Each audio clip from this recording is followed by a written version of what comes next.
নমস্কাৰ, এটা নতুন ভিডিঅ'ৰ সৈতে পুনৰ আপোনালোকক মোৰ চেনেললৈ স্বাগতম জনাইছোঁ। আজিৰ ভিডিঅ'টোৰ বিষয়বস্তু হ'ল এনচাৰ ৰাইটিং কেনেকৈ কৰিম। তাত মই মোৰ নিজৰ এনচাৰ এটা আপোনালোকক দেখাব খুজিম আৰু এগৰাকী ছাত্ৰীয়ে মোলৈ সেই সেম কুৱেশ্যনৰ এনচাৰ এটা মোলৈ পঠাইছিল। সেই কুৱেশ্যন এনচাৰটো মই তাত এনালাইচিছ কৰিম আৰু দুইটাৰ মাজত পাৰ্থক্যটো কেনেকুৱা ধৰণৰ হৈছে সেইটো আপোনালোকে পঢ়ি বুজিব বা আপোনালোকে মতামত আগবঢ়াব ডিফাৰেঞ্চ কেনেকুৱা ধৰণৰ আছে। ইয়াৰ আগৰ ভিডিঅ'ত নৰ্থ ইষ্টাৰ্ণ ৰিজনৰ ইম্পৰ্টেঞ্চৰ ওপৰত বা চেলেঞ্জেছ যিখিনি আছিল তাক আমি কি ধৰণে ৱে ফৰৱাৰ্ড কৰি পেলাই আগুৱাই লৈ যাব পাৰিম এই গোটেইখিনি আমি আলোচনা কৰিছোঁ। যিসকলে চোৱা নাই ভিডিঅ'টো চাব। মই মোৰ ইউটিউবৰ পোষ্টত মই এটা কুৱেশ্যন প্ৰভাইড কৰিছিলোঁ। কুৱেশ্যনটো হ'ল the simmering north eastern India has awaited a healing touch since independence. খুব এটা জৰুৰী কুৱেশ্যন হয়। এই কুৱেশ্যনটোৰ ওপৰত এতিয়া আমি আলোচনা কৰিবৰ কাৰণে চেষ্টা কৰিম। এই কুৱেশ্যনটোৰ এনচাৰ মোক এগৰাকী ছাত্ৰীয়ে লিখি পঠাইছিল মেইল যোগে। গতিকে প্ৰথম তেওঁ কি লিখিছে এইটো চাই লওঁ, তাৰপিছত মই কেনেধৰণে লিখিলোঁ তাৰ ওপৰত আলোচনা কৰিম। North East India remain isolated from the rest of India due to various reasons, but mainly due to geographical isolation. Since independence, it is awaited a healing task due to various issues like গতিকে ইয়াত ইছ্যুজখিনি তেওঁ দিবৰ কাৰণে চেষ্টা কৰিছে। First আহিল backwardness of the north east people in terms of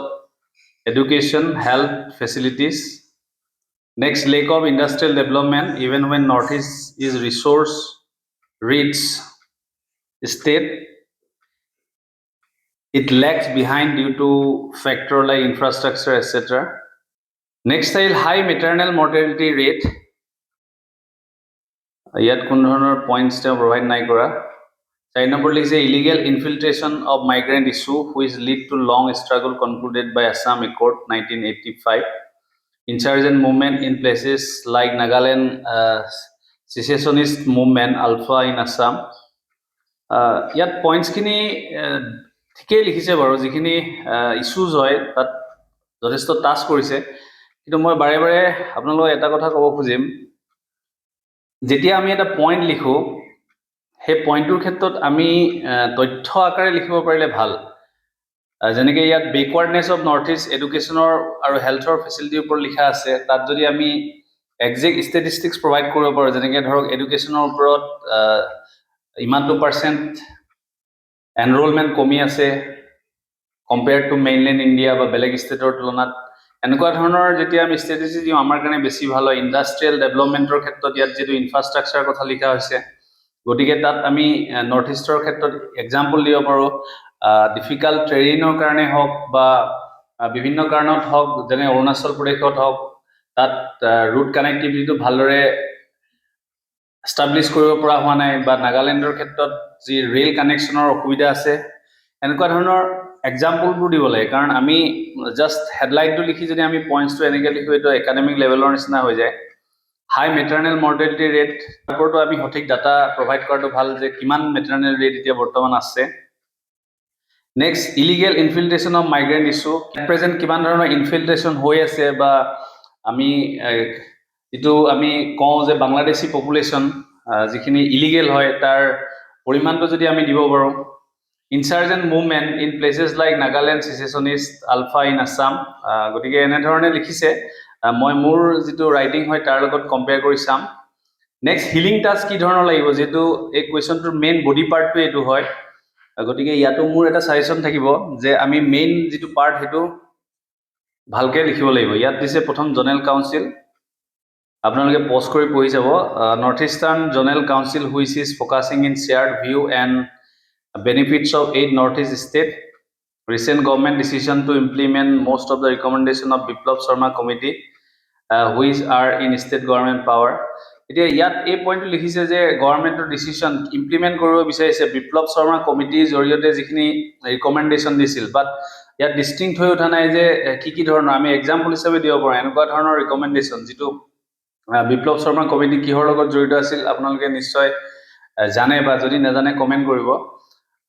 গতিকে বিপ্লৱ শৰ্মা কমিটিত কি ধৰণৰ সিদ্ধান্ত দিছিল তাৰ এটা নহয় দুটা যদি চৰকাৰে ইমপ্লিমেণ্ট কৰিব গৈ আছে সেই বিষয়ে এক্সাম্পল দিয়াটো জৰুৰী হয়। encouraging insurgent group to join mainstream and arrangement for their rehabilitation. Only 3 districts in Assam under the armed forces যেটো এটো স্পেশাল পাৱাৰ এক্ট এটো লিখা বল কৰিছে AFS হ'ব লাগিছিল encouraging insurgent group to join mainstream and arrangement for their rehabilitation. গতিকে এটো ঠিকই লিখিছে বাৰু 4 নম্বৰত আছে advantage Assam 2.0 signing of memorandum of understanding of more than 1.22 lakh crore a light towards overall upliftment of Assam. Total semiconductor plant কথা লিখিছে proton therapy center at Guwahati ভালে লিখিছে. Therefore, the long-awaited focus of the center towards the northeastern state, which the states failed to government immediately after independence. যি ধৰণে এনসাৰটো লিখাটো expect কৰা হৈছে তাত কিছু ড্ৰবেক আছে এই কোৱেশ্যনটোত যদি 10 নম্বৰ আছে ইয়াত ম্যাক্সিমাম মাৰ্কস পোৱাটো কিছু জটিল আছে বুলি মোৰ মনে কৈছে মোৰ যেটো অভিজ্ঞতা গতিকে আমি তাত কিছু ধৰণৰ চেঞ্জেস আনিব লাগিব কেনেকুৱা ধৰণৰ চেঞ্জেস আহিব সেই বিষয়ে এতিয়া আমি আলোচনা কৰিম মই এটা এনসাৰ লিখিছো আপোনালোকে পঢ়ি চাব মই কোৱা নাই যে মোৰ এনসাৰটো বেষ্ট হয় বাট মই ভাবো যে কিছু হলো ইয়াতকৈ পৃথক হয় আৰু আপোনালোকৰ অভিজ্ঞতাৰ পৰা আপোনালোকে কমেন্ট কৰক ইয়াত আপোনালোকে যদি কিবা এড কৰিব বিচাৰিছে বা আপোনালোকৰ কিবা ডাউটছ আছে যদি মোৰ লগত শেয়াৰ কৰক এতিয়া মই যেটো এনসাৰ লিখিছো সেই এনসাৰটো পিনে আগবাঢ়ো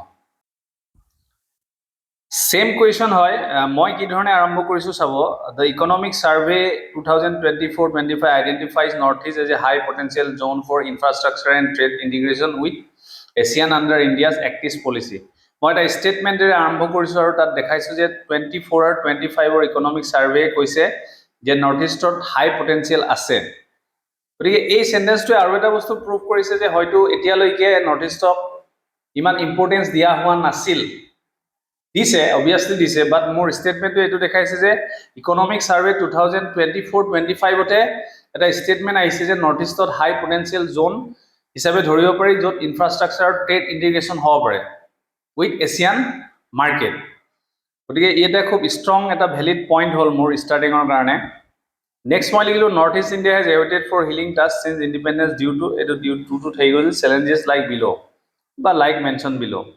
এটা challenges খিনি মই লিখিম শৰ্ট কে লিখিম পইণ্ট ওয়াইজ লিখিম আৰু এক্সাম্পল দিম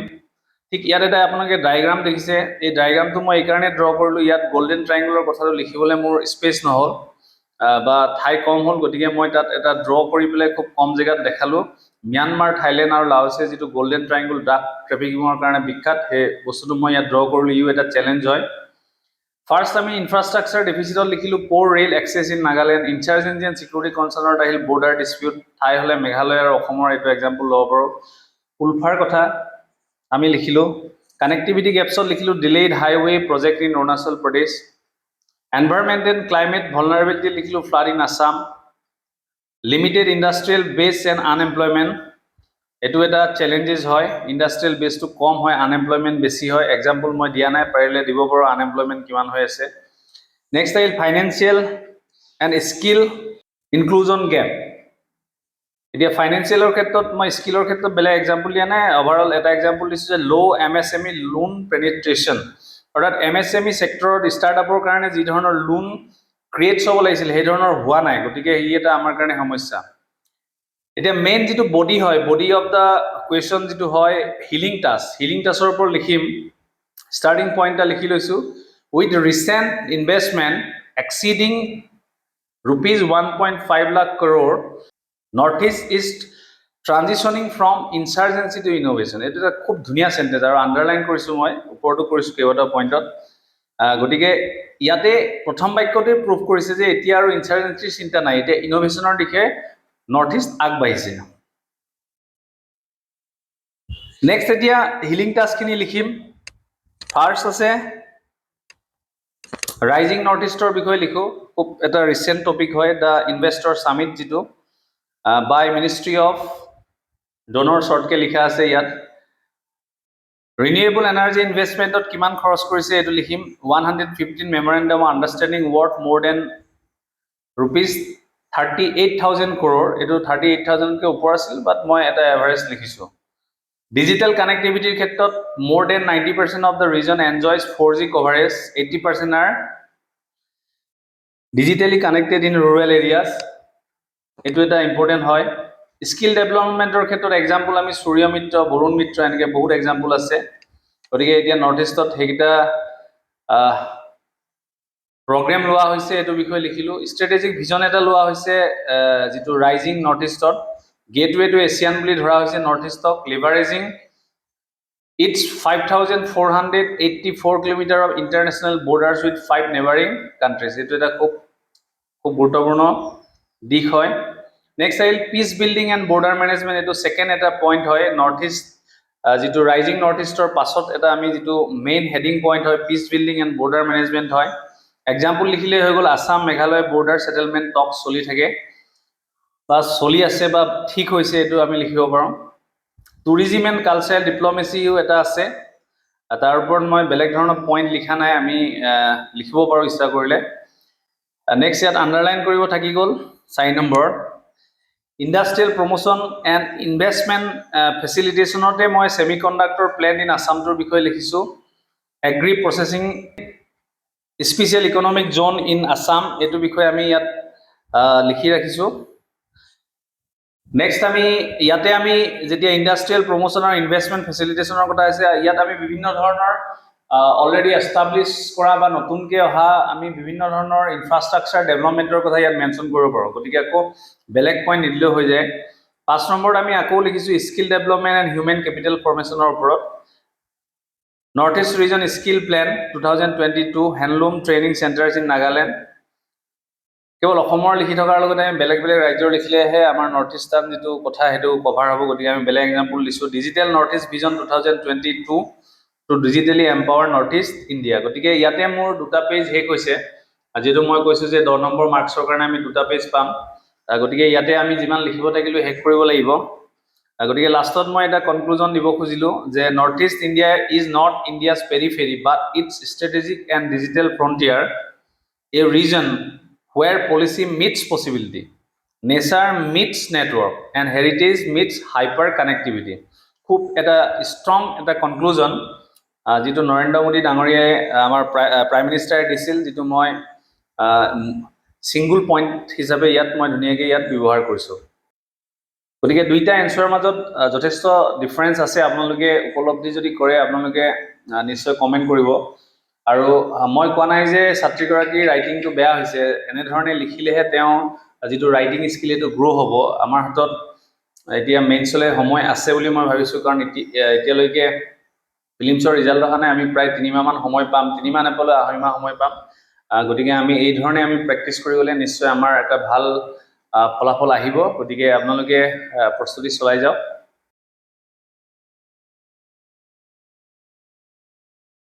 আশা কৰিছোঁ আজি আপোনালোকে ভিডিঅ'টো ভাল পালে আজিৰ ভিডিঅ'টোত মই আলোচনা কৰিলোঁ কুৱেশ্যনক আমি কেনেকৈ এটেম্প কৰিম ইতিমধ্যে মই যিখিনি টপিক আলোচনা কৰিছোঁ তাৰ ওপৰতে মই কুৱেশ্যন প্ৰভাইড কৰি গৈছোঁ আৰু সেই নিৰ্দিষ্ট কুৱেশ্যনটো মই যিখিনি টপিকৰ পৰা আলোচনা কৰিছোঁ তাৰ পৰাই আপোনালোকে পইণ্ট ৱাইজ কেনেকৈ লিখিব পাৰিব বা ফ্ল' চাৰ্ট কেনেকৈ বনাব এই ধৰণৰ আজি ইয়াত আলোচনা কৰিবৰ কাৰণে চেষ্টা কৰিলোঁ ইয়াতে মই সংযোগ কৰিব খুজিছোঁ যেহেতু মই যিকোনো এটা টপিক আলোচনা কৰিব যাওঁতে তাত বিভিন্ন ধৰণৰ কথা আলোচনা কৰিব লগা হয় গতিকে ভিডিঅ'টো দীঘলীয়া হয় আৰু এই এনচাৰ ৰাইটিঙৰ ক্ষেত্ৰত যেতিয়া কোনো এটা বিষয়বস্তুৰ পৰা আলোচনা কৰা হয় তাত বহুখিনি কথা আলোচনা কৰাটো জৰুৰী হৈ পৰে গতিকে মই ভাবিছোঁ যে আগন্তুক দিনত মই 2 ধৰণৰ ভিডিঅ' আগবঢ়াম য'ত মই প্ৰিলিমছ স্পেচিফিক শ্বৰ্ট ভিডিঅ' দিবৰ কাৰণে চেষ্টা কৰিম আৰু আহি থকা মেইনছৰ কাৰণে মই যিখিনি ডিছকাছ কৰিব লগা টপিক সেই টপিকবোৰ আলোচনা কৰি যাম এতিয়া মূলতঃ কেইবাটাও বিষয়ত আমি আলোচনা কৰিলোঁ আৰু তেনেকুৱা স্পেচিফিক টপিকবিলাক আলোচনা কৰি যাম আৰু লগে লগে আমাৰ যি সিলেবাস আছে মেইনছৰ সিলেবাসৰ ওপৰতো আমি সবিশেষ আলোচনা কৰিম গতিকে আপোনালোকৰ যি প্ৰিপাৰেশ্যন সেই প্ৰিপাৰেশ্যনৰ লগত মই সদায় আছোঁ গতিকে আপোনালোকে আপোনালোকৰ যি সুধিব লগা থাকে ডাউটছ থাকে ডাউটছখিনি মোক মেইল যোগে বা কমেণ্টছৰ যোগে জনাওক মই আপোনালোকৰ সেই ডাউটছখিনি মোৰ ভিডিঅ'ৰ যোগেদি ছল্ভ কৰিবৰ কাৰণে চেষ্টা কৰিম আজিৰ ভিডিঅ'টো ইমানতে ৰাখিছোঁ